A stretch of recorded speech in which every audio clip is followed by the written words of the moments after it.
नमस्कार विद्यार्थी मित्रांनो, तुम्हा सर्वांचं परत एकदा स्वागत आहे आपल्या चॅनलवरती.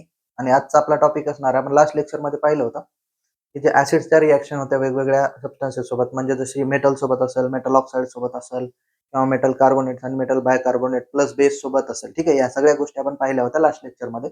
आजचा आपला लेक्चर असणार आहे, आपण त्याच्यामध्ये पाहणार आहोत एक आपली रिॲक्शन राहिली होती. जशी जशी ऍसिडची रिॲक्शन बघितली होती आपण मेटल ऑक्साईड सोबत, आता तशीच एक रिॲक्शन आहे आपल्याकडे, ती आहे बेसची रिॲक्शन पण नॉन मेटल ऑक्साईड सोबत. ठीक आहे, तर बघा सुरू करूया. शेवटची आहे reaction of base with non metal oxide.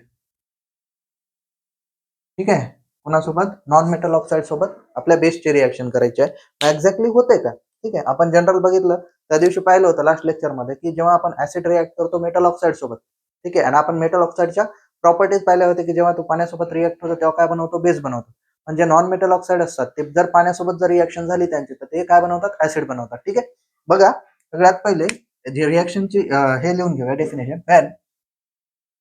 When bases reacts with non-metal oxides to form salt and water. काय तयार होते? Salt plus salt and water. आता एक्झॅक्टली होतं कसं बघा, आपण काय म्हणलं की नॉन मेटल ऑक्साईड सोबत रिॲक्शन करत. सगळ्यात पहिले आपल्याला हे समजावं लागेल की नॉन मेटल ऑक्साइड्स काय असतात आणि त्यांची प्रॉपर्टी किंवा मग त्यांचं नेचर कसं असतं. बघा, जे नॉन मेटल ऑक्साइड्स असतात हे काहीच नसतं, नॉन मेटल असतो आणि तो ऑक्सिजन सोबत रिॲक्शन करतो तेव्हा नॉन मेटल ऑक्साईड तयार होतो. एक्झाम्पल तुमचा CO2. आपण काय, कार्बन नॉन मेटल आहे, तो ऑक्सिजन सोबत रिॲक्शन करतो आणि काय बनवतो? Carbon dioxide. म्हणजे तो काय झाला? नॉन मेटलचा ऑक्साईड झाला. जसं की तुमचा SO3 ग्रुप आहे, SO2, हे काय आहेत? सगळे नॉन मेटल ऑक्साइड्स आहेत, बरोबर. तर बघा, मी काय म्हणतो, आणखी एक स्टेटमेंट मी ऍड करतो की जेव्हा नॉन मेटल ऑक्साइड जेव्हा वॉटर सोबत रिॲक्ट होतात तेव्हा काय बनवतात? ऍसिड्स बनवतात. when non-metal oxides reacts with water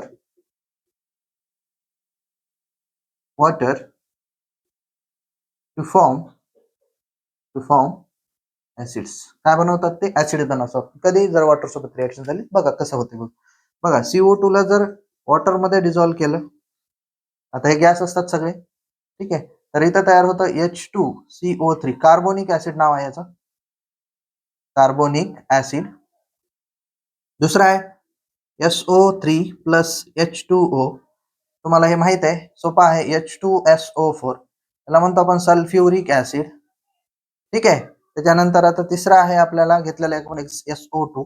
त्याला जर वॉटर मध्ये जर ऍड केलं तर काय तयार होतं? H2SO3. याला म्हणतात सल्फ्युरस ऍसिड. काय म्हणतात? सल्फ्युरस ऍसिड असं म्हणतो आपण. ठीक आहे, तर हे झालंय नॉन मेटल ऑक्साईडची रिएक्शन वॉटर सोबत. आता यांनी काय बनवलं आहे? ऍसिड बनवलं आहे. पण आता आपल्याला करायचं काय? बेस सोबत रिएक्शन करायचे नॉन मेटलच्या ऑक्साईडची. ठीक आहे, आता आपण जेव्हा ऍसिड आणि बेसची जेव्हा आपण ही रिएक्शन कॅरी करतो त्याला काहीतरी मीडियम असतं, म्हणजे आपण वॉटर मध्ये बेसला डिझॉल्व्ह करून ती रिएक्शन करत असतो. ठीक आहे, तर बघा आपण जसं स्टेटमेंट लिहिलेलं आहे इथं त्याच पद्धतीनं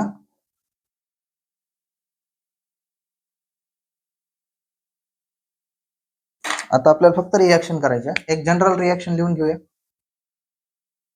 non metal oxide plus base काय तयार होते? Salt plus water. ठीक आहे, या गोष्टी तयार होतात. आता काय करूया, एक नॉन मेटल ऑक्साइड घेऊया, दुसरा एक बेस घेऊया. For example non metal oxide घेतला आपण आताच पाहिलेला SO3 प्लस जो बेस आहे तो आपण काय करूया, NaOH म्हणजे सोडियम हायड्रोक्साइड घेऊया. सगळ्यात पहिले काय करायचं, आपण वॉटर तयार करू. पहिले H2O बाहेर काढला. आता मी आताच तुम्हाला सांगितलंय हे काय ऍक्वस आहे, म्हणजे याच्यामध्ये वॉटर ऍड केलेलं आहे. इनडायरेक्टली SO3 जे आहे तो आपण काय करत आहोत, वॉटर मध्ये ऍड करत आहोत आणि बेस सोबत पण रिएक्शन होत आहे त्याची, बरोबर आहे. पण सेम टू सेम काय होईल इथे बघा, SO3 पासून जे ऍसिड भेटतं त्याचं नाव आहे H2SO4 बरोबर. H2SO4 ची आणि NaOH ची जर रिएक्शन केली, आपण लास्ट लेक्चर मध्ये पाहिलं होतं, ठीक आहे, ऍसिड बेसची जेव्हा रिएक्शन पाहत होतो की काय आहे इथं, SO4 जर निघाला म्हणजे 2 H प्लस दिले याने, त्याच्या दोन दोन निगेटिव्ह येतात, म्हणजे ह्याला डबल घ्यावा लागेल आपल्याला, आणि जो आपला कंपाऊंड म्हणजे जे सॉल्ट तयार होईल Na2SO4 तयार होईल बरोबर, आणि वॉटरचा एक मॉलिक्यूल तयार होईल. हे तयार झाला तुमचा सॉल्ट आणि ते वॉटर. ठीक आहे, अजून एक घेऊया, जसं की CO2 आहे, त्याच्यासोबत आपण काय करूया, दुसरा बेस घेऊया MgOH twice, milk of magnesia. ठीक आहे, तर आता बघा इथं वॉटर लिहितो मी पहिले आणि एक सॉल्ट तयार होणार आहे. आता याच्यापासून जे ऍसिड भेटणार आहे आपल्याला H2CO3 नाव असणार आहे, त्याचं काय असणार आहे, H2CO3.